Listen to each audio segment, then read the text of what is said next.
So welcome to the San Ramon Valley Democratic Club. I am the president, Brody Hill, and I'm glad you could join us tonight. We are honored to have our beloved Congressman Mark DeSaulnier here tonight to hopefully ease our fears about what our liar in chief intends to do to destroy our democracy. Of course, our bigger fear is gone because Biden is now elected. Thank you everyone who helped to join in that effort. But our work is not done. We need to try to win the last two Senate seats in Georgia to help John Ossoff and Reverend Raphael Warnock to win their Senate runoff elections on January 5th. If we win those two seats, the Democrats will control the Senate. So we're all going to be avidly phone banking, text banking, and writing postcards into Georgia. Please visit our website to sign up for our club emails. That's srvdems.org. So I want to welcome our speaker, Congressman Mark DeSaulnier. Thank you for being here tonight, Mark. My pleasure. And I think most people know about you, but they may not know about what has happened to you this past year. If you could briefly tell us about yourself, and then if you could tell us, what is it like being a congressperson in COVID times? Does Congress meet in DC? We don't even know where you're living in DC or here. So please tell us about your year, but briefly, as we have many questions for you. Okay. Well, first of all, thank you, Brody. Thanks to everyone else, the San Ramon Valley Dem Club. It's been a while. So thanks for everything you do, and please continue to do it. Big difference if we can make Mitch McConnell the minority leader rather than the leader of the Senate. Huge difference. But as you said, good work was we retained the House. We should have won by more, in my view, not a criticism of anybody. And we can talk about that more. And mostly we got rid of he who shall not be named, at least got him out of the Thank So God. as far as your question about my health, I had really good health. I took care of myself. I've been a distance runner. I don't know for how long. I've run 24 marathons in my life. Bunch of half marathons, mostly with my sons. So my youngest son wanted to run his first marathon about a year ago. We used to talk about it. So I decided I should start getting in a little bit of shape so he could run his first and I would run, not to be morbid, but probably my last, and because I haven't done one in a while. So I have a route from my condominium on Capitol Hill where I can go down the mall and either go across the river and run the trail in Arlington, and then go back. So I went out one night, well, I was doing a lot of them, and had a great run, took my phone with me, and Apple almost killed me because I carried it in my right hand. And on the way back, it was a beautiful night on the mall. I love running on the mall at nighttime. And the light was changing right by the Rayburn building, which is only a few blocks from where my home is in DC, and I accelerated and I tripped. And because I was carrying my phone in my right hand, rather than instinctively, the doctors have had some fun with this. It's like you almost killed yourself, but you saved your goddamn life. So rather than put my hands out in front of me, and if you run a lot, you're going to stumble and fall occasionally. But I've never had a fall like this. And I still remember distinctly going through the air, leaning to my left to protect my phone and thinking, God, this is going to hurt. And I fractured 4 ribs. So because I'm a survivor of leukemia, and it's a chronic disease, so it requires treatment, my immune system was weakened anyways. Not to the point where you would notice or I would notice, but I have to be very conscious of that. So I went into the house physician, which is a doctor's office, a bunch of Navy office doctors, the next day, and he knows my history. The house physician's an oncologist. So they took pictures, they showed the fractures, and they said, we'll give you some pain medicine. The only way you can get over this is to just rest. So I said, okay. That was on March 3rd. on March 13th, I was taken by ambulance to George Washington ICU. I had a very severe case of pneumonia, and I had sepsis and MRSA. Both of those have a less than 50% survival rating, because when I fell, I scraped my calf, and even though we cleaned that extensively. So I was on a ventilator for 40 days. I was in the ICU for 5 weeks. And the only thing I remember before I went into the hospital was getting in the ambulance behind the US Capitol and having the EMT or the driver say to the EMT, should I turn my emergencies on? And he said, oh yeah. And then I don't remember anything until 6 weeks later, because I was heavily sedated when I woke up in the rehab wing. At one point, the doctors had given my sons the notice I had about a 10% chance of survival because my organs were failing. And then the next day, my sons tell a very moving story about how they got a call from George Washington. They were back in DC at this point, and they were expecting to hear that I had passed away. And the doctor said, strangely enough, he's better today. So I got better, and I thank all the amazing people who work at George Washington, all the people who helped me, my staff, my family. My staff did a remarkable job. And divine providence. Nancy Pelosi likes to say to me, she thinks this is quite funny.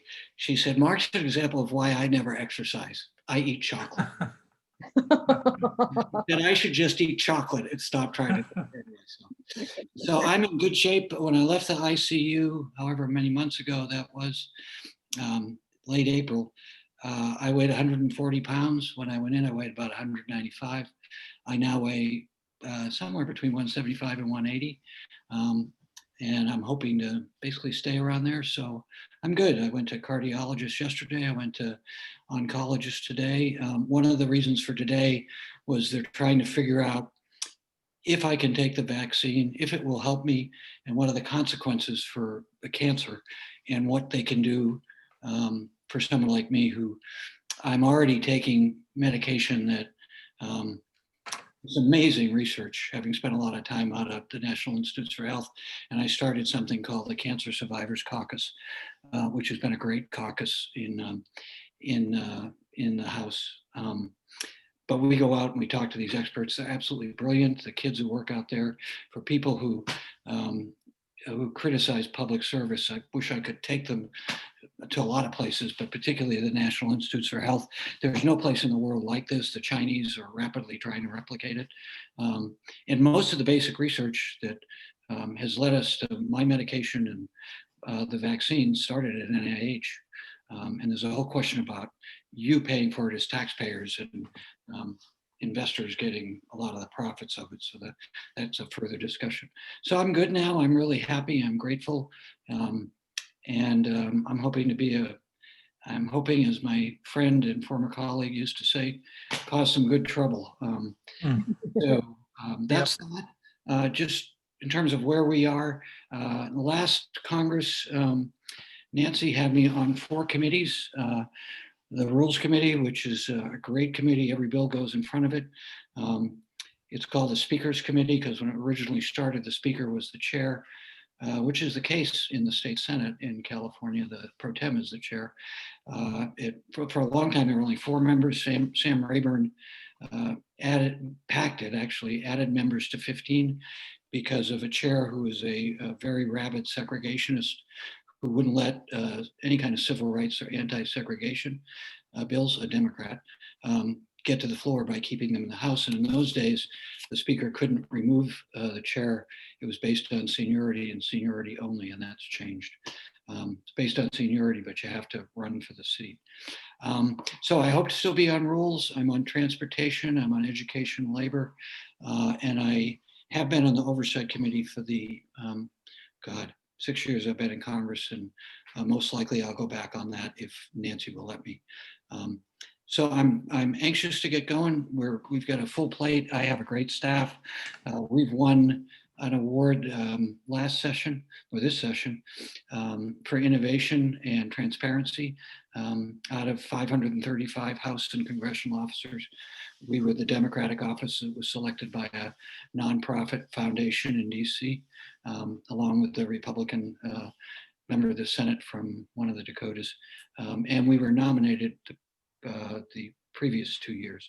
So I have a great staff. Chanel's on this call, and I'm proud of them. So with that, I will stop and answer any questions.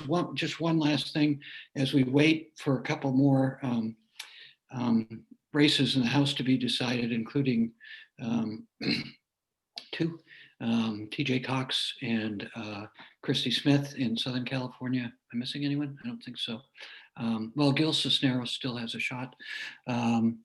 So we're going to lose seats. We thought we were going to pick up as many as 10 seats. The margin's going to be fairly thin. You need 218. We're probably going to be, I'm guessing, between 225 and 230, probably closer to 225, maybe a little less. And that creates a problem because a lot of these districts are not like our districts here in the Bay Area, obviously. They're more conservative by nature, and they're also frontline districts. You guys have helped us with a lot of these around the country with technology. Thank you. So it's going to be an interesting dynamic. And it will start with the vote for the speaker, because there are a number of Democrats who will not vote for Speaker Pelosi in spite of, I mean, she's a friend, so I'm subjective, but I think history will look back at this time and she will be the providential figure in this period of our country's history. She's just remarkable. 80 years old. We got off the plane a few years ago at National, and we were walking out to the terminal, and I said, Nancy, does your husband ever get concerned about your energy level? And she grabbed my hand and said, he thinks I'm getting worse as I'm getting older. And I just, I didn't have that energy level before. So she's remarkable. She's so talented.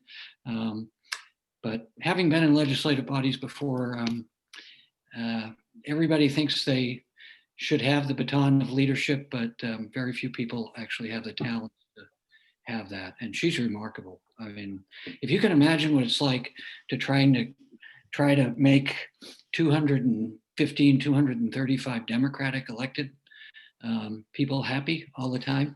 I'm sorry, I go into post-traumatic stress just thinking about it, much less having to deal with Kevin McCarthy. So it'd be interesting. Right now, I don't know. So I am in the district. Both of my primary care physicians on the East Coast and here. And by the way, we don't have special, well, they used to, but not since I've gotten there, healthcare. I'm on Medicare, and I'm very lucky that many years ago I chose to join the Contra Costa Health Plan. So as a retiree, I get them. Spent a few days in the county hospital over the last few months, which was remarkable. So my doctors do not want me to be flying. I flew back on a plane with only 18 people, and that was fairly high risk then. My immune system is much stronger now, but they don't want me to tempt fate. So Nancy knows that. There's a series of us like that. They want to get, especially now that we're so close to getting a vaccine or better treatment. I have told Nancy that if she needs me, I will be back. And right now I'm inclined to think that I will drive across country and go back there and vote, and then probably get a night's sleep in my condo and drive back, which I think would sort of be fun. I've driven across country back when I was younger 12 times, 6 times round trip, and sort of be interesting all these years later, although it'll be in winter. So I'll stop there and go to questions. I hope that answered your initial questions. Oh, thank you. Yes, yes. So our club members and audience members have submitted many questions for you. And by the way, I do think Nancy is such a strong leader. So thank you for saying all that. So we're eager to hear your responses. A few of the first questions concern what Trump can do now until Biden is inaugurated. So the first one is, this is by Stuart Winter, what can be done legally if Trump manipulates electoral college representatives to give himself the win? In other words, what can Democrats do to assure the Electoral College adheres to popular vote outcomes in each state? Well, we have a very large team of attorneys, particularly in the states that were close, Nevada, Arizona, Michigan, Wisconsin, Pennsylvania, Georgia, and North Carolina. So we've all been worried about this because this guy doesn't understand the U.S. Constitution. He thinks laws and rules are for suckers, and this is part of our culture, by the way, both politically and in the business world, if you ask me. So this is why I didn't attend his inauguration, and I actually announced I wasn't going about 2 hours before John Lewis. So, but when I got on cable news, I just said the reason I'm not going is a personal thing. I don't believe this person believes in rules, and sure enough, he not only does he not believe them, he thinks he's smart to break them, and he thinks he's smart to lie, although I think he's pathological.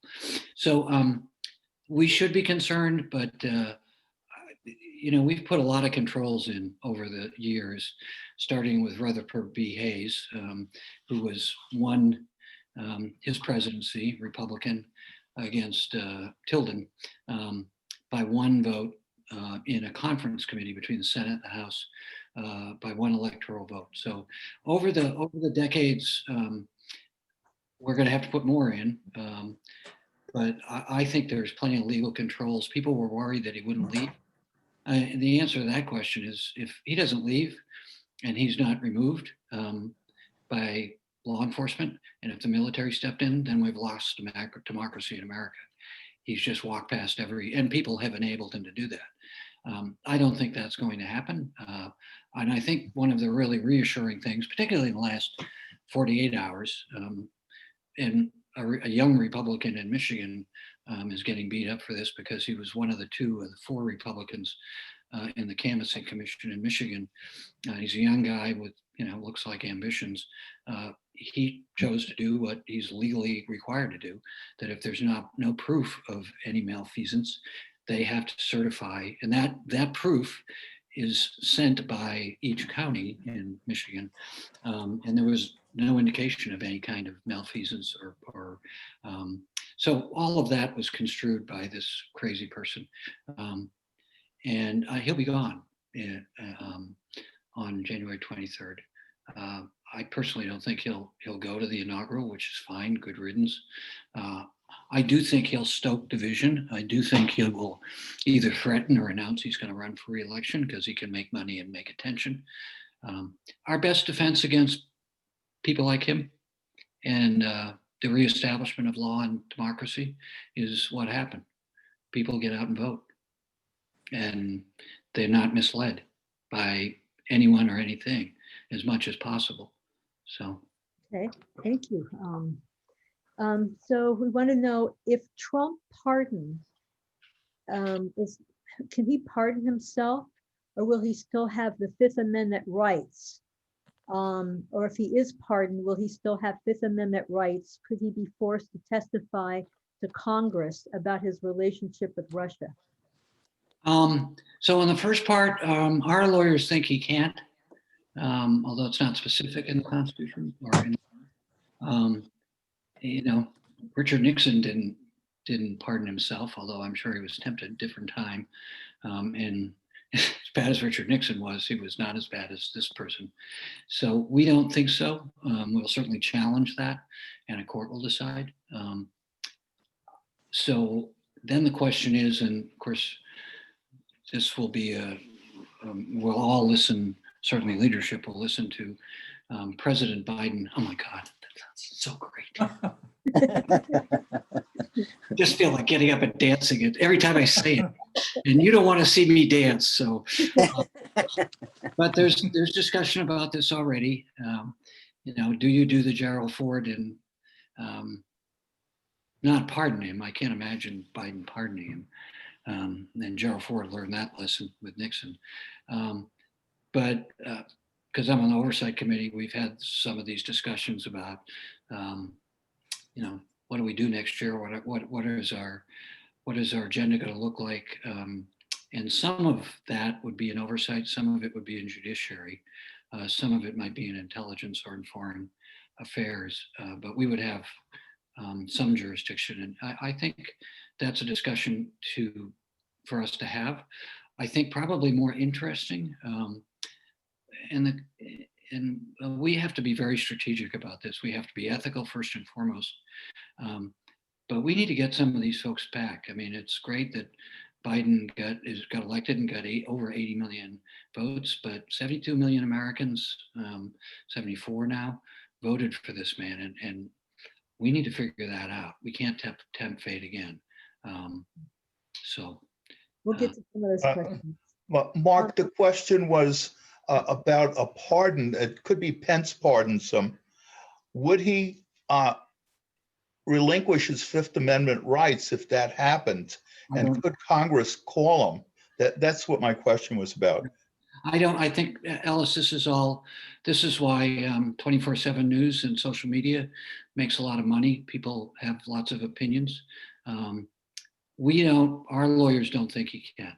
They think, so that's what I'm hoping, but I don't have an answer. I don't think anyone has, because like so much about this president, he's done so many things that nobody ever thought a president would do.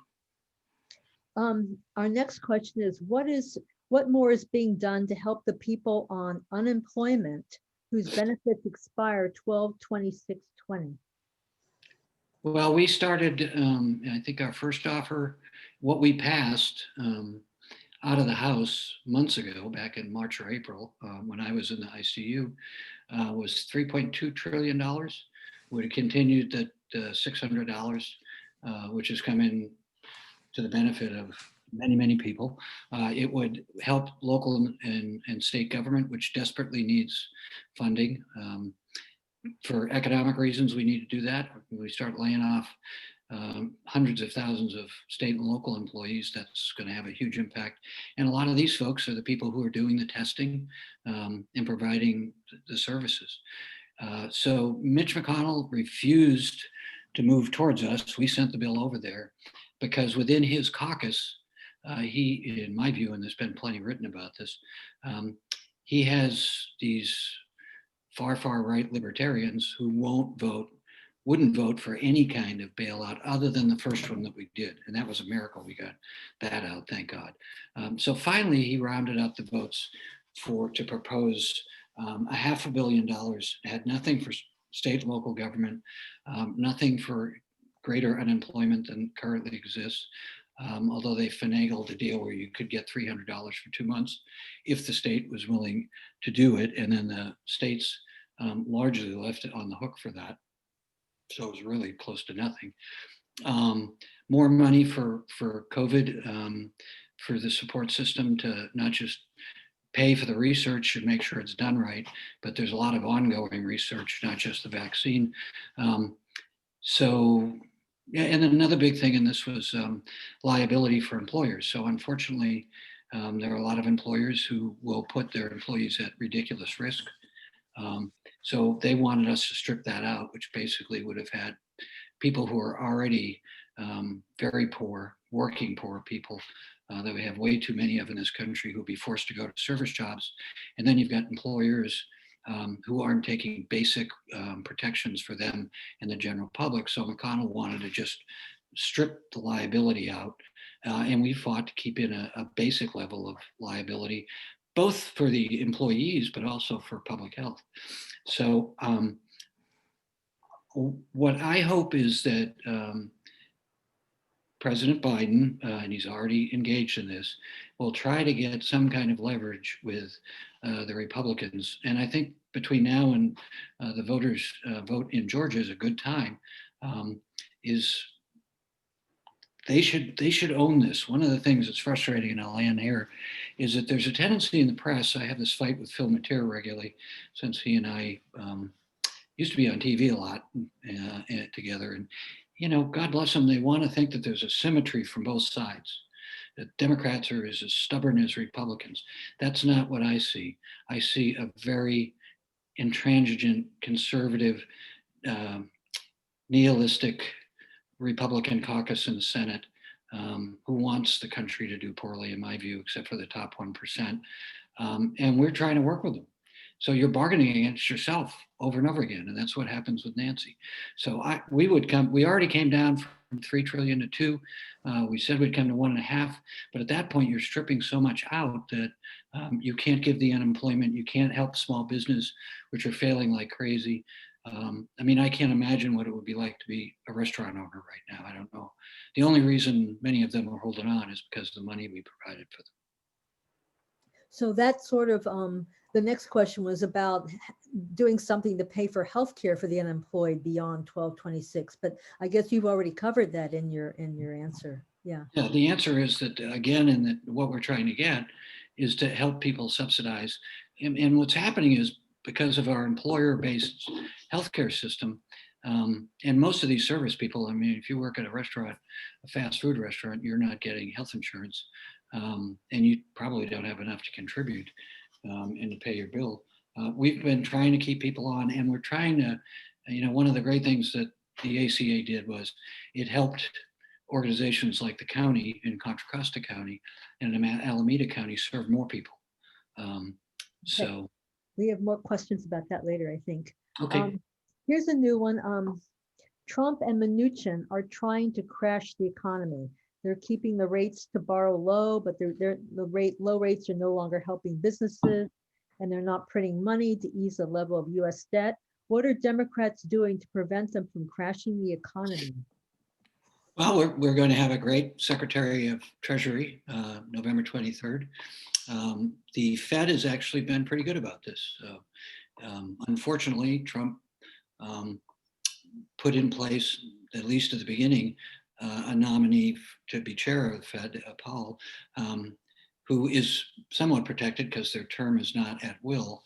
Well, he's largely protected, who hasn't succumbed to the pressures that the president and the secretary, Mnuchin, have tried to place on the Fed. So, I mean, they're the architect primarily of the rates staying low, which is a good thing, particularly for us because we're carrying a lot of debt. And if we were issuing debt and treasury bonds at a higher interest rate, we'd be in worse trouble.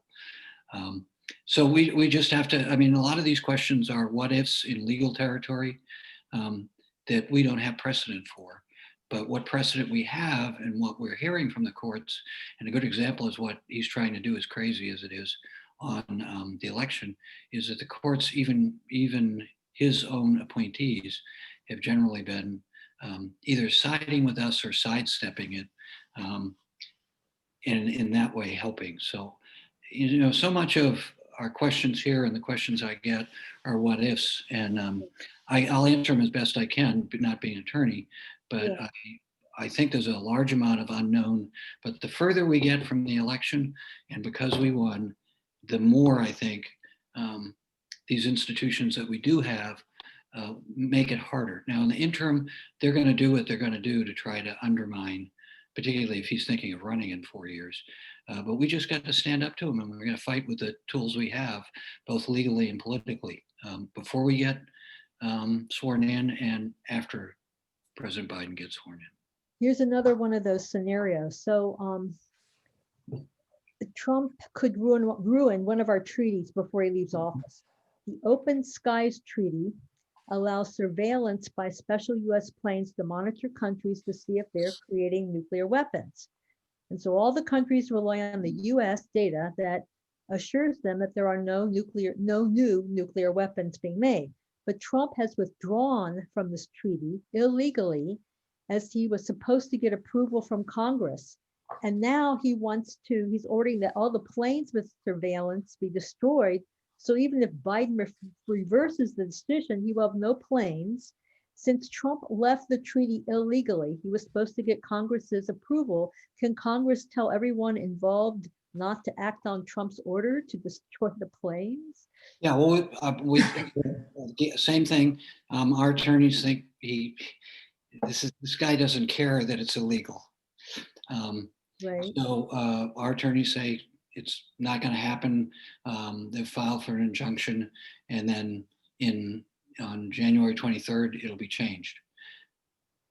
Okay. So he's going to test everything, folks. I mean, you're right to be concerned about all these things, as am I. So I don't want to make it seem like I or the Congress aren't concerned, because we've got to fight this, but we've got to fight it with the tools we have. And then we've got to go in to session and start having a serious discussion about what are the things we need to do to make sure that if ever again this happens and somebody like this gets elected, these things we anticipate. We never anticipated through all of our history somebody quite like Trump. Even the founders, were worried about a monarchy. I mean, Yeah. a lot of people didn't like Aaron Burr, so Aaron Burr could have been our first Trump.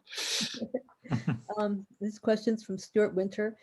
These are questions that concern Trump and what he could do after January, after inauguration. When Trump is out of office, which do you see as more important? Showing the world that no one is above the law and aggressively pursuing legal efforts to hold him accountable, or for the sake of national unity, letting some of his misdeeds slide?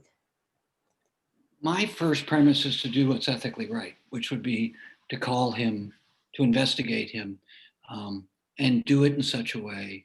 And I think Adam Schiff did a remarkable job in impeachment. I went over and sat on the Senate floor for a good deal of that. Got to talk to Norm Ornstein, our one of our brilliant attorneys, who's written quite a few good books on Congress. That's mine. I mean, Lincoln famously said, and I'm paraphrasing here, I used to remember it. He used to say, just because you may lose a contest or lose in a challenged environment shouldn't preclude you, even though you know it's going to be unpopular, from doing the right thing. My general feeling is if you do the right thing, enough Americans realize that and support you. Simple, and you be truthful. Having said that, we've got to be smart about it. We can't go charging off and pissing off half the country. We've got to demonstrate in a very tough environment. I mean, some of you were at some of my town halls. The town hall I had right after the Mueller report came out, I would defy anybody to read the Mueller report and not think he should be impeached. I had one Trump fan asked me why I'd changed my position on the Mueller report. And I said, I don't know how you got that. I waited until I got the information, read it, and then I believe it. So then I asked the individual if he had read it, and he's like, well, no, I haven't had time to. It's not that important. And if you want to go out in public and challenge a member of Congress, you probably should read the damn thing. So, yeah. Okay. So, we're used to past presidents keeping a low profile. What is the media's responsibility to airing Trump's rantings, opinions, grievances once out of office? What are the limits on the First Amendment rights when they interfere with governance and the welfare and happiness of its citizens? Well, if he's doing that, he's breaking the law, so we should enforce it. Which goes to that previous question, by the way. If you let him get away with everything he got away with, it just erodes everything. I mean, we've been through this, human nature being what it is. You've got to apply the law, and it's got to be reasonable. It's not like Governor Winthrop in Salem, Massachusetts in the 1600s. So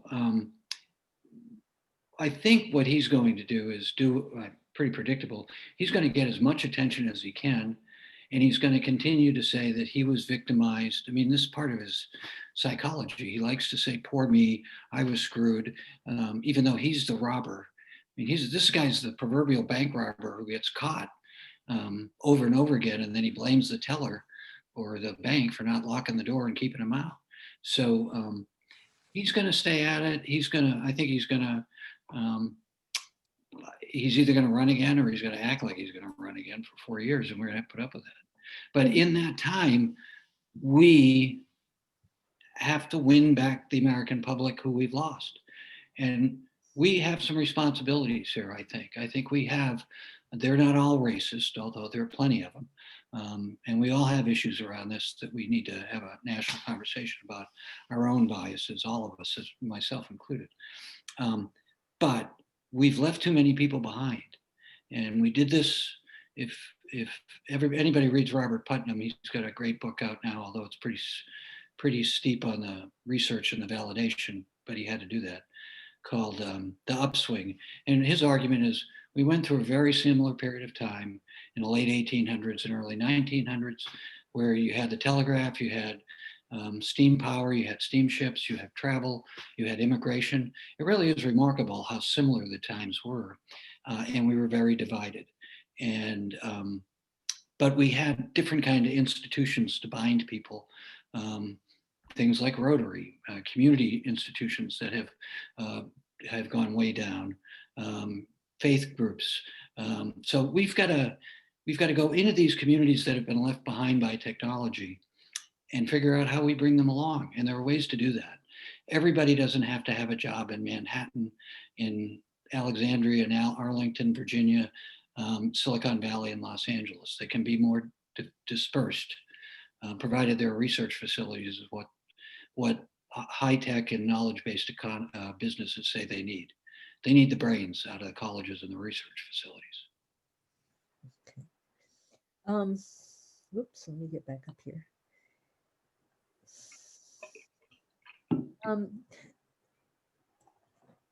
So it's not possible for him to leave the country to avoid prosecution, probably.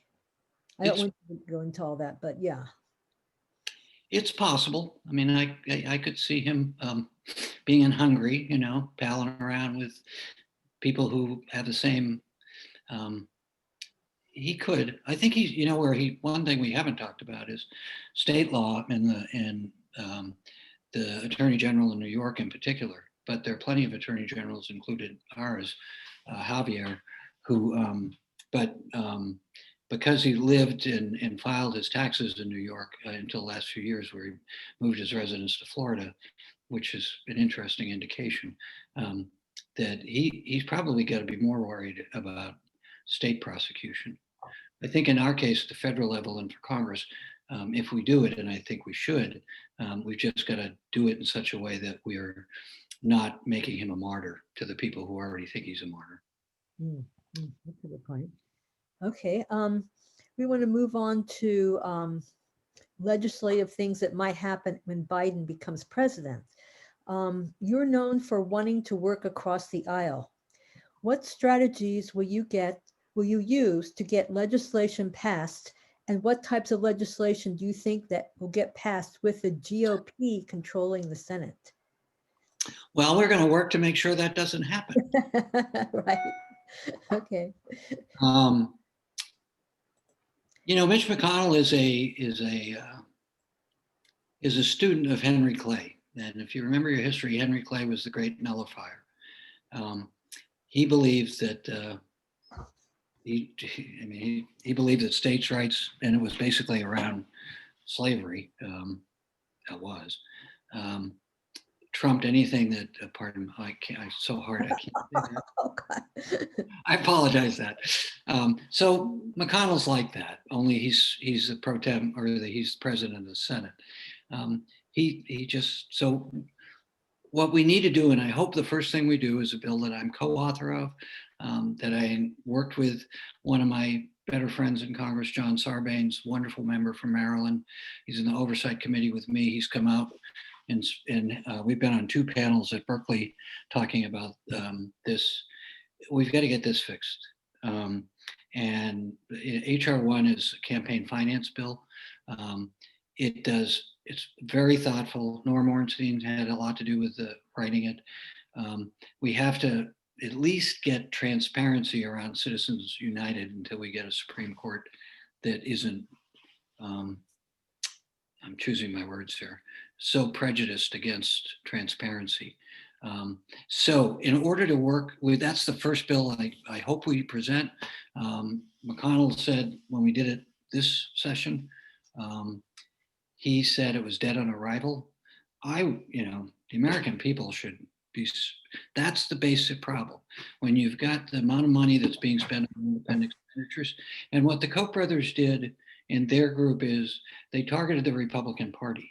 So only 22% of the voters vote in Republican primaries around the country.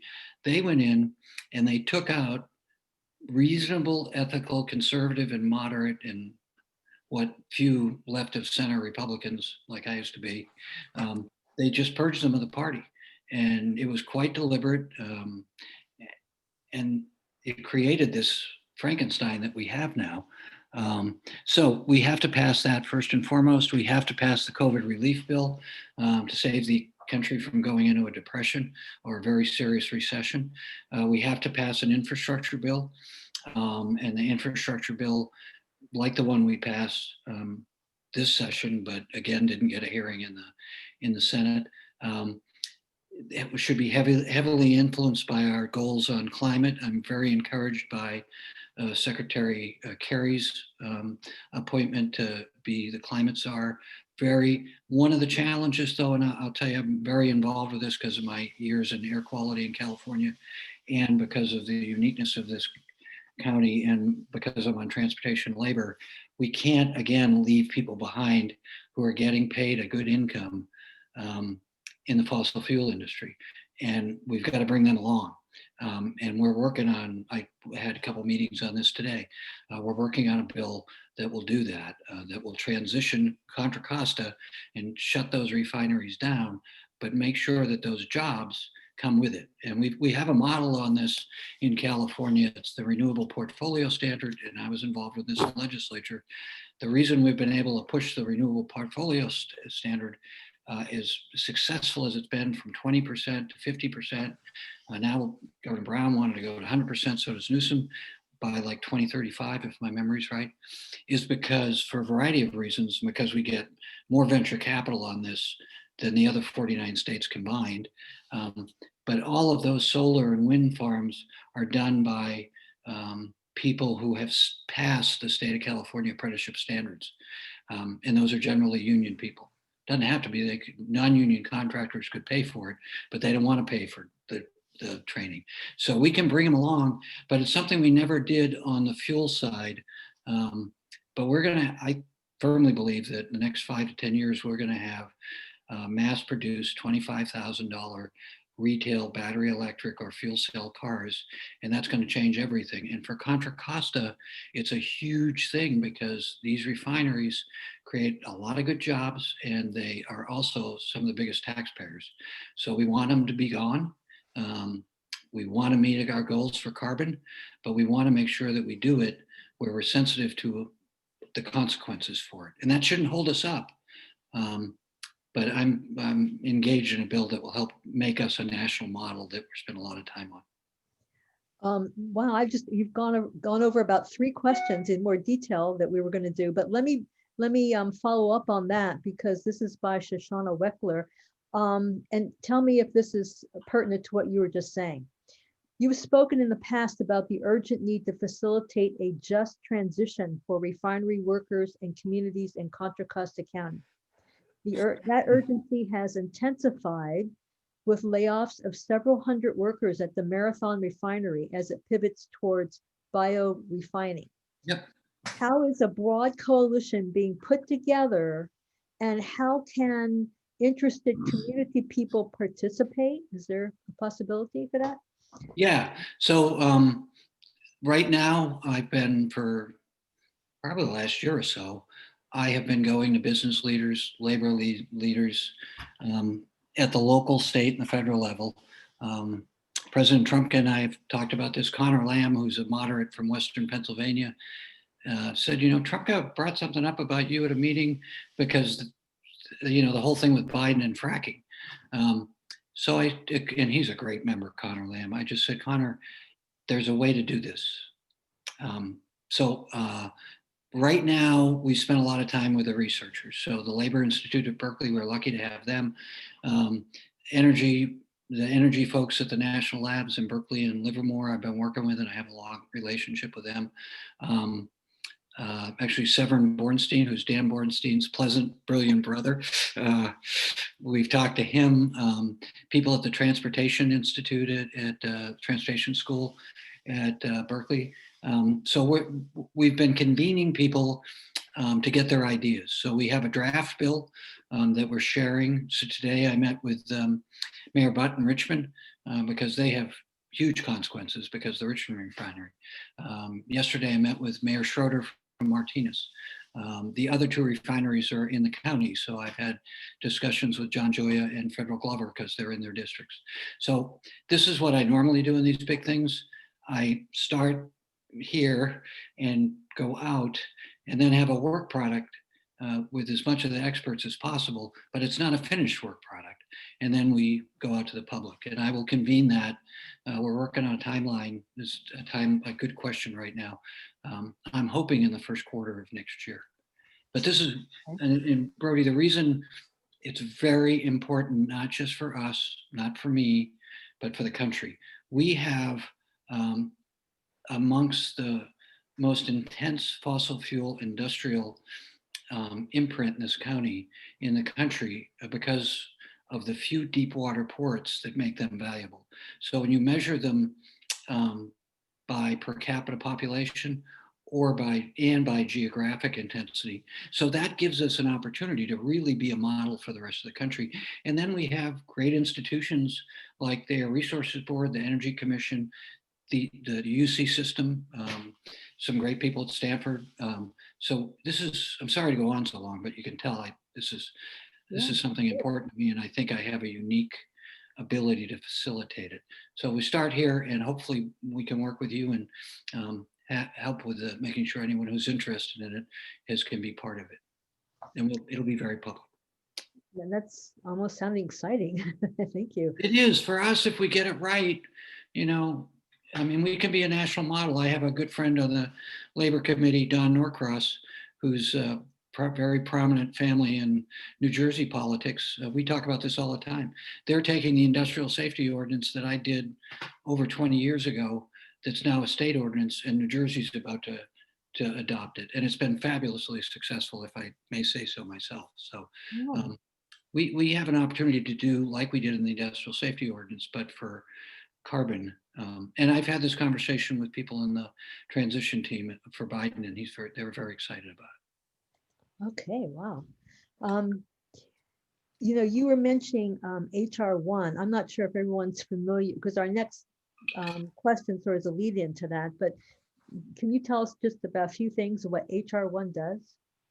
Well, first thing it does, it pushes on independent expenditures, which I think most of you folks are aware of in Citizens United.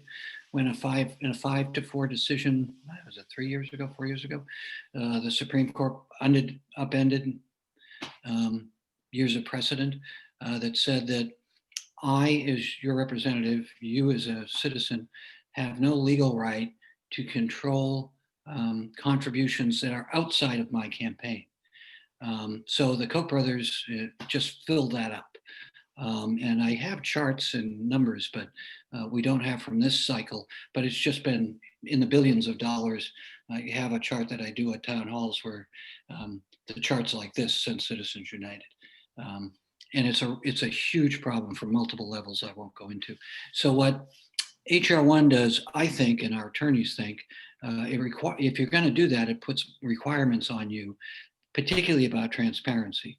So we know that if people know who's funding these campaigns, that it's identified on the TV ad, the radio ad, the social media ad, print, then the research shows people start going, why does Koch Industries have such an interest in this candidate in California? So it does things mostly around transparency, so educated citizen can know. And then about transparency, particularly at the end of the campaign, so there's time for either the opposing side and the citizens to become knowledgeable about the accusations they're making. I think that's one of the biggest things. It creates a lane to incentivize public financing, and things that we've done in California would be done nationally, but it would be much stronger. And in my view, and where I spent most of the time, my input was on IEs and how we can get past Citizens United. That moves on to our next question by Lawrence Abbott.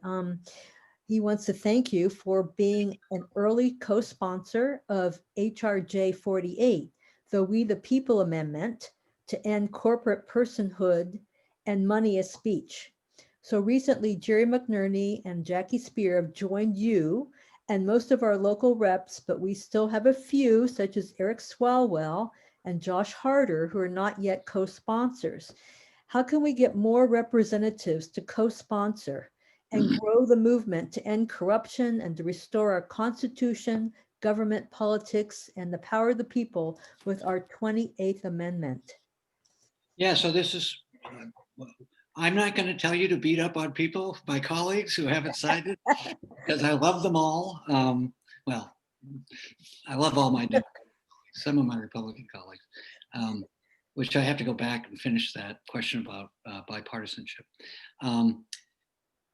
So just tell them your feelings and do what you do so well. Obviously take a position, you have probably, but this is a really important bill. It's a wonderful book. You know me, Brody, I like to give people books, How Corporations Got Their Citizenship. And it's a pretty quick read, and the author is good at telling a narrative story, not just research and opinion, but how corporate interests since the New Deal have invested millions of dollars on a variety of schemes to undo the New Deal and the social contract in this country. And the corporate veil has been a big part of it. I passed a bill in the Senate in California that I'm particularly proud of, and I'm told by the California Bar Association just a week or two ago, because I want to do it at a federal level, called a social purpose corporation. Now, most of this is delegated to states to form corporations, but there are thousands now, and that bill was only about 5 years old. It actually started in Washington or Oregon, but it's complicated. But part of what they did was they created this corporate veil, and legislating in the judiciary has been a big part of what's happened here against antitrust actions, which is another very deliberate process that they've been brilliant about that most people don't even know about. But if you're a corporate officer, you have to worry about shareholder lawsuits for not returning what's called the best business practice by the Supreme Court, maximizing their profits. When we started corporations, when George Washington was president, the idea was there was corporate responsibility. You had responsibility to your shareholders, whether you're public or private, and you had other social responsibilities to your consumers, to your workers, to the general public. All of that has largely gone away. So what corporate officers will say, I was just reading about Boeing and the problems with the 737, and how one of Jack Welch's assistants at GE went to Boeing and did to Boeing what he did to GE, which was just strip out all the responsibility, make tons of profits, and have everybody tell you what a genius you are. Well, that's why we have planes crashing in an iconic American company that was known for its safety record, and now it's a mess. So this all goes to corporate responsibility, and getting that bill passed would change that. And this is a really important example of how libertarian activists with lots of money, why it's so important to have the presidency and the Senate, because they've filled the courts. At the same time they were screaming about activist liberals, we should have been wise to the fact that they were appointing activist conservative judges. So they created this where the Sherman antitrust laws are still in the books, but the courts have redefined what a monopoly is. So we have to go back in and answer what they've done in their judicial opinions. That's why we have such a concentration of power in these monopolies that are killing this country. And we can start with companies like Google and Facebook, if you ask me. Sorry. These are great questions, so you get me going.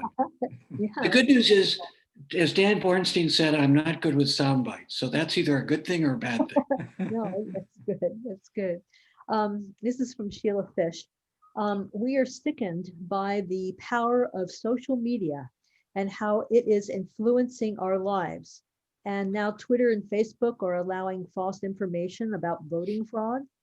This will cause many minorities to think that voting is just hopeless. Are you aware of, or are you part of any actions around social media? Yes, and we can get you the bills that I have introduced and or I'm co-author of.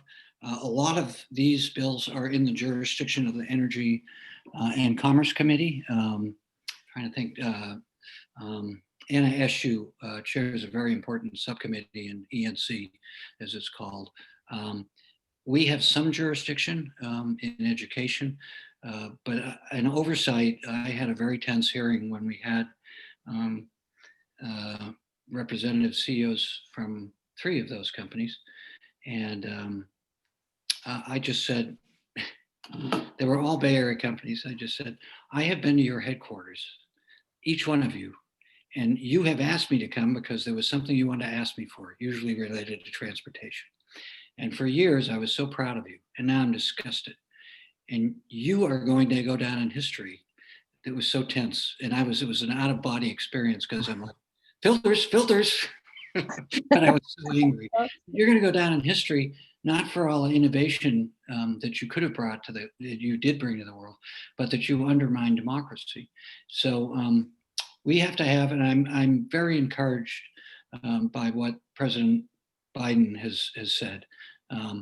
We have to have a Federal Communications Commission that gets engaged. We have to have appointees that get engaged, and then we have to give them the backing and the tools to regulate social media and have some liability there for the corporate officers. And we haven't done that. They got away with murder for way too long. And the Russians jumped right in. If you read the Mueller report, I mean, and one of the things about social media, and I will end here on this question because I've already taken up too much time, but we have all of this amazing research about neuroscience. You know, it used to be you ran for office and you took a nice picture of your family and you got a cute dog. That's what Sonny McPeak told me to do when I first ran for office. She said, get a cute dog. And I had a basset hound. So I got elected because I had a basset hound.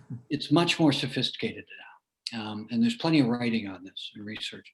So they've used that. They've used the research we know about how our brain functions, and they've made a lot of money off of it. It's got to stop. It's absolutely, they could be instruments to be really helpful, but they're not. Well, we're going to ask you for those pieces of legislation when you can, after this meeting, we can get that. That'll be good. Great. This is also from Sheila Fish. You know, I just want to preface it as I read an article about how the oil companies scammed us because they made us think that plastic is recyclable.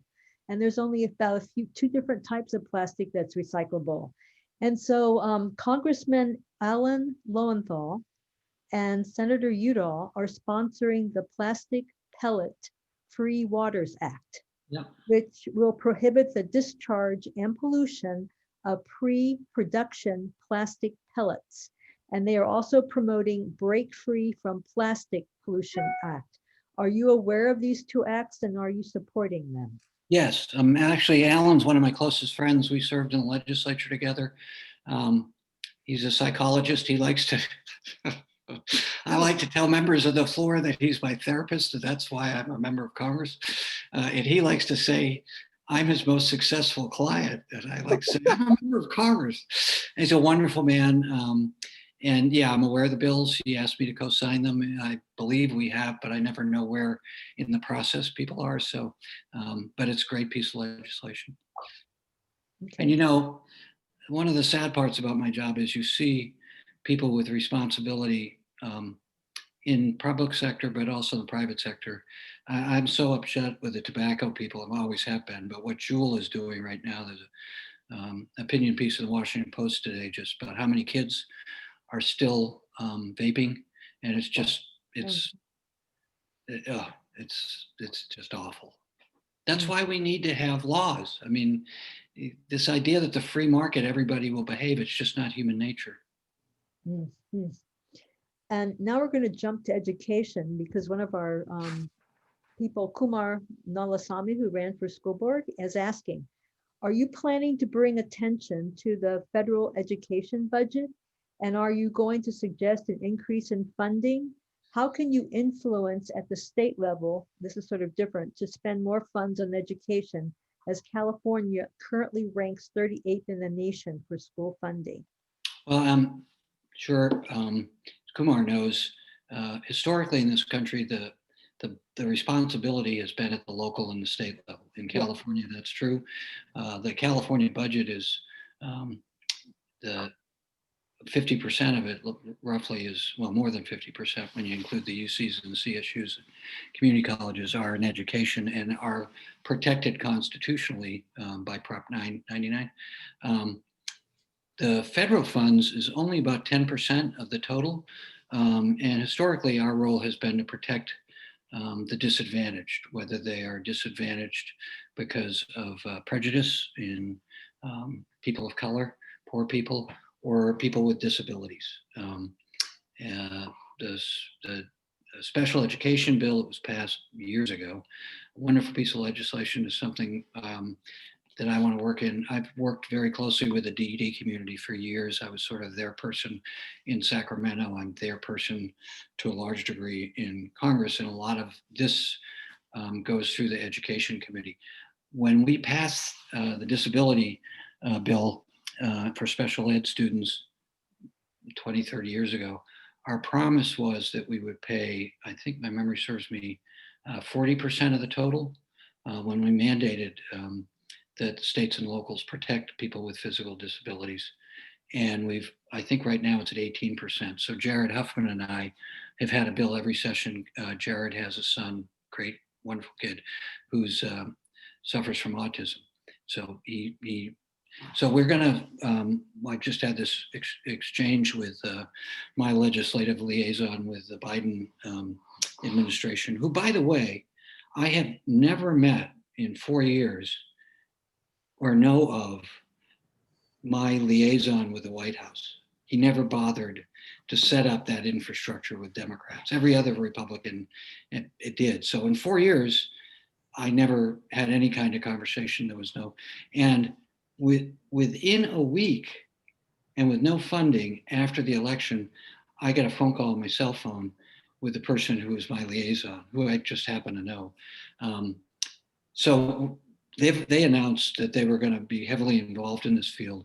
And we were just saying, hey, we've carried most of the bills for the last 6 years in the Education Committee. So we'll be coming up, it's my hope, with more money for education. It's a real problem for this country because this is what got us ahead in the 40s and 50s when our economy was doing so well. There are a lot of reasons for that, but most of the research goes back, and it was because of our funding at every level of government in our education system. And California is still blessed by the community college system and the CSU and the UC, but we've got to put more money into early education, get free, universal, high quality early education for everybody. And then we've got to put more money into K through 12, and particularly attracting the best and the brightest to go into teaching. Trying to be a teacher in San Ramon Valley or in the Bay Area on what they get paid, even though the locals in the state, we really try, but it's daunting. And if we don't, in a knowledge-based economy that we are currently in, we can't hope to continue to be the country we are now. Thank you. We're getting to wealth inequality then. So wealth inequality is a growing issue. A report by the anti-poverty group Oxfam estimates that American CEO Jeff Bezos now has so much money increased just over the COVID times that he could pay each of his employees a 6-figure bonus and still have more wealth than he had in March. Have you thought about what we can do? Given that the Senate is Democratic, do you think that we could pass Elizabeth Warren's wealth tax, or are there other ways to decrease wealth inequality? Well, it's going to take a series of bills. It's also going to take years of rebuilding the judiciary, from redefining what our safety net is. It's going to require taking and changing the tax code. So I think many of you know, this is this is the most important subject area for me. Having been able to talk to Joseph Stiglitz years ago when I was in the legislature and he was warning us about this. If you read his work, there's so much good writing on this. Picardy, you've heard me talk about Picardy. I forced myself to read that damn book twice. It's one of the most boring books I've ever read, but it's brilliant. And you cannot have this level of inequality and not have a social implosion, is his argument. It's happened every time in a developed economy. But this has been the work since Franklin Roosevelt, is to undermine the social safety net. And these people believe this. Paul Ryan believed this idea that Ayn Rand objectivism, that only a few people are enlightened enough to govern, and they get they're deserved everything that they can accumulate, irrespective of the consequences. Trickle down doesn't work. We know it doesn't work. So there's a whole series of things we have to do. I went and read David Kennedy's book about the United States. It's a tome. It's 900 pages, but it's brilliantly written, from the Depression through World War II. And that's when Franklin Roosevelt was brilliant and was able, because of the times, to get all of these things done. And then we built on them. But they've been under attack. Reagan attacked them, and they've been eviscerated. Whether it's fair trade. Fair trade said that if you opened a business and you sold your product under what the retail cost was, and you put smaller businesses out of business, you couldn't do that. And that started when A&P was gobbling up mom and pops 60 years ago on the East Coast. We had a third of the workforce was in labor unions. And this is when the GDP was growing by 6%. But when we had this amazing middle class and opportunity to get into it, move up out of poverty, and we have eviscerated that. So I could go on for a long time. Elizabeth Warren's bill is one bill. I have a bill that I did with Bob Reich in the state legislature. It's a CEO tax, where if you get paid over 100 times your median worker and you're a publicly traded company, then you pay more in taxes. If you pay less, it goes down. I was just reading in one of these books about Mitt Romney's dad when he was CEO of American Automotive. He made $250,000 a year, and he sent $125,000 of it back because he thought it was an outrage that anybody would make that much. We have to change the tax code that unfortunately changed in the Clinton administration, where we have these performance bonuses for corporate officers. There's a whole series of things we can do. On the CEO tax, I'd love to partner with you on that. I couldn't get it through the legislature because it required a supermajority in both houses, and we didn't have that when I was there. And even then, it was hard to get Republican or Democrats to vote for it. But you don't have to have brick and mortar. If they sell their product in your state or in your city, you can do this bill. So San Francisco just passed it by vote, an overwhelming vote. Portland did it, and they just put it on their business license, and they put it towards homeless programs. I just had a conversation with a member of the Board of Supervisors who told me, and he's a good friend of mine who served with me, so you know who I'm talking about, who lives with a view of San Francisco Bay. Yes. I said, John, you just got to run this. You can do this in Contra Costa. I've talked to local officials on the peninsula. And so NBC just interviewed me on this. So John Sarbanes, I'm trying to get a group of progressives who either came from local government who understand this to say, you don't have to wait for Washington or Sacramento. If you've got a city council and your voters are progressive, you can pass these bills. So I think we need to do a whole series of things. And the wealth tax is one of them. CEO tax is another. Strengthening the Sherman antitrust bill, changing both corporate taxes and personal income taxes, protecting workers' rights to organize. We have a bill that came out of the Education or the Labor Committee called the PRO Act, because it's very hard to organize people because they've again eviscerated the tools to allow people to represent themselves. And we're working with kids at Google and Apple who have graduate degrees to become union members. So all of these things we have to do, and the things we can't get done at the state and the federal level, we should be doing in every city in San Francisco, in the Bay Area. So I would love to work with you on that. because the squeaky wheel. Here I was going to ask you a question about how could we keep CEO, salary is a certain level compared to the median person, but the idea was that the tax, if it went over, is brilliant. So yeah, we would like to partner with you on that. Actually, funny Yeah, thing about this is, I was in Berkeley for the opening of Bob Reich's last film. And after the movie, we walked over to reception and I said, I want to do a wealth tax. I've talked to Manuel Sayers, who's Picardie's associate, who teaches at Berkeley. And the secretary said, don't do that. I have an idea. So it was his idea. It wasn't my idea. Wow. You hang around with brilliant people, people think you're brilliant. You just steal their ideas. Okay. We just have a few more questions. The next questions are about the remaining Republicans. In other words, you had alluded to them before, all the millions of people who voted for Trump, who feel disinfected by, disenfranchised by our government. So clearly Trumpism will not disappear on January 20th. How does a Democratic Party try to ensure Trump supporters that we want to listen to them and to try to meet their needs while still supporting the more progressive elements in our own party? Well, I think this is where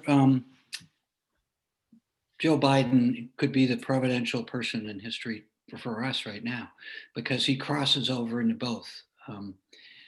This is the cultural problem for Democrats. We want the new economy says you've got to have you've got to have an undergraduate degree. You should have a graduate degree. There's plenty of research that shows that. We've got to put more money, but career tech works too. So you can't go into places like West Virginia and say, there's no business model for coal, to people who've worked in a crummy job and voted for Democrats all the time until the last 5-10 years. You can't just tell them the global economy's changed. There's no model for coal anymore. It's bad for us. Go to the Workforce Investment Board and retrain. We can do those things, but they can't be just it. I'm competing with Hillbilly Elegy right now on Netflix. So if you've read that book, I mean, we have to be realistic about where the economy is, where we're going, but we can't leave people behind like this. Right. And whether it's the work project or a version of the WPA, it's like Frank, I would go into those communities and say, you don't have a job in the private sector, you get a job with the federal government. And here's what you're going to do. We're going to give you RESPECT. We're going to give you respect. And I think that Biden can do that. I think, but we've got to, this is like the Industrial Revolution, where we were pulling people off the farms in rural areas into cities to work in mills. We're doing the same thing again, and we can't patronize them. And we do it over and over again. This is an argument I have with my friends at the Progressive Caucus. You've got to show them respect. And I think Biden is the perfect person to do that. But you also have to produce for them. There's an amazing book out, it's depressing as hell, called Diseases of Despair. And I've done some work around the last question on this. There's research, I'm spacing on the book, that there was English researchers who did this, about inequality, how that affects behavioral health. So we know that opioid use, depression, suicide, all of those diseases of depression, alcoholism, are astronomical in these communities we've left behind. So we've got to go back in there and help them. And I'm encouraged today that there was a decision with Purdue Pharma, who I've been after for years, who just did unconscionable things to get people addicted to their product. But we've got a real problem in the Democratic Party. If we keep patronizing people with a high school degree and telling them, don't worry, we've got an answer for you. We're going to turn you into coders. And we can do that, but that's not just it. And a lot of this goes around respect, and we're not, we have a challenge there. Mm-hmm. Sorry. But that was going to be my last question, to give us some books that you've read, and you've already given us one called Diseases of Despair. Throw out a couple more. Robert Putnam's book, The Upswing. It was just on the NewsHour a couple days ago. He's brilliant. Anything that Putnam wrote, anything that Stiglitz writes. The Age of Surveillance Capitalism. On the social media side, this is just between us, please.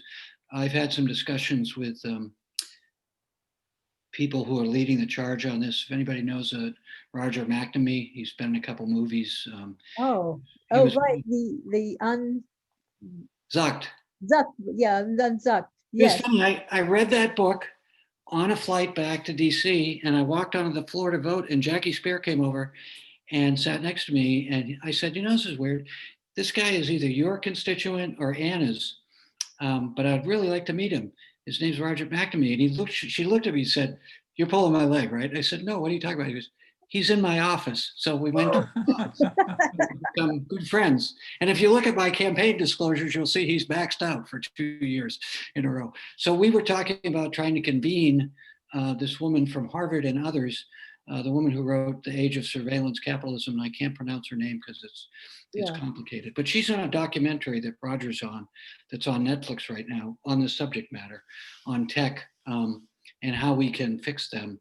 So I want to convene all the Bay Area delegation and keep people from around the country to have a meeting here in the Bay Area to talk about with researchers about what do we do about social media. How do Oh, we? that would be wonderful. Well, Yeah. Congressman Mark DeSaulnier, we have appreciated you so much. Your answers were just splendid, and you have such a wealth of knowledge. There's so many things going on, so you're going to have to keep us abreast about what's going on, and we do want to partner with you. Well, you Even know, the doctors in my family were very worried about my cognitive state. I don't think so. So maybe it reversed on me. Maybe I got smarter. I actually had to take some tests to get my driver's license, and it was interesting. Thank you. I love this ability. Thank you for indulging me and letting me be so long-winded. I Oh, appreciate it. no, we appreciate you so much. Thank you for being here. And I was wondering, I didn't realize, Brody, I should have sent it to you, but can I bring an issue up? I don't know. I don't think we're running out. My, Okay. my I'll be dinner real- is waiting for me, so if I Yeah. collapse, you have a guilty. Real fast, okay, Mark, I sent it to your office. Victoria communicated. I said I'd ask it. I didn't realize I should have sent it to Brody. First of all, I love your map back there. I love everything you've been saying today. This is more international. So what I said, in 2018, the Trump administration supported the attempted coup in Nicaragua and created the US NICA Act that has caused great harm on the country. Now, after two devastating hurricanes, the NICA Act will continue to prevent Nicaragua from most multilateral loans that they need to rebuild the country. The NICA Act is very unjust and it contains much misinformation. It and other anti-Nicaragua actions like the continual funding for the coup, that is what our country, well, Trump administration, has What's your been question? proposed. I'm getting there. Funding for the coup and destabilization, it's just political. And so I am asking you, because I know many of the congressmen, and I think you too, signed it in 2018. I'm really asking you to look into it further. And right now, my question that Brody has asked, do you know more about it or will you just look into it? I ask you that. Yeah, just send it to the district office. Send it to Right. send it to Chanel's attention. Okay. And I doubt that I would vote for such a thing, but maybe he got passed when they were in the majority. It was in 2018. Yeah, so Okay. this Well, was when he was ripping babies from. Right. Thank you. Well, Mark, you are our beloved congressman, and we're so happy to have you here. We're honored to have you here. So thank you so much for your time. Since you said beloved, just share a story I had with George Miller years ago. I said, George, we had a small disagreement when I was in local government. We were working it out. And I said, George, I just want to be like you. I want to be beloved. And he looked at me and said, Marx, That's what they call people, members of Congress, just before they get indicted. Oh, no. I didn't feel like that. No, Take no, it back, Brody. I appreciate the feelings mutual. Thank you for having me. Thank you. Thanks, Mark. Have a great Thanksgiving and be safe, please. Oh, You thank too. Yes, yes, thank you. Everyone, I'm going to put information in the chat again. If you'll hold on a second, about how to get involved with the Democratic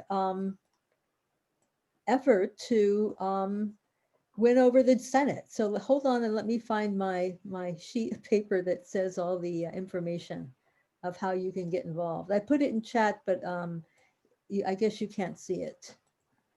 Okay. Here we go. Okay.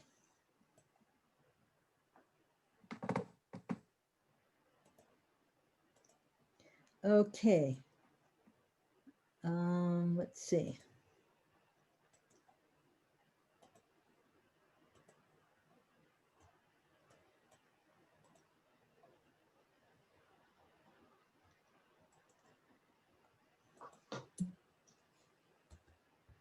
Can everybody see those links? Yes. Oh, okay, good. Okay. So there's Flip the West, there's Mobilize, there's Fair Fight Action. Although don't try Fair Fight Action because they're in Georgia and everybody in the whole United States is trying to get in and they're already full. You will not hear from them. But you can connect with Commit to Flip Blue and Flip the West and Swing Left. Look at those, click on the links and follow them and sign up because we've got to get those two senators elected, the candidates, so we can have control of the Senate. So thank you so much for being there. If you're not on my email list because you saw my advertisement on, let's see, let me put my information, my email that you can reach me and email me and I can put you on our email list because I have all our action items on there. And other people's action items in on my email. I send it out about twice a week. So I appreciate you being here. Thank you so much. And we're not going to be having more meetings until January, the 4th week of January on Thursday. We have a UC Berkeley professor. She's written articles in the scientific magazine Science, and she'll be here speaking. But she's also a political science professor at UC Berkeley. So that's sort of interesting to have an article in Science magazine. So I hope you can join us then. Thank you so much for being here. Thanks, Brody.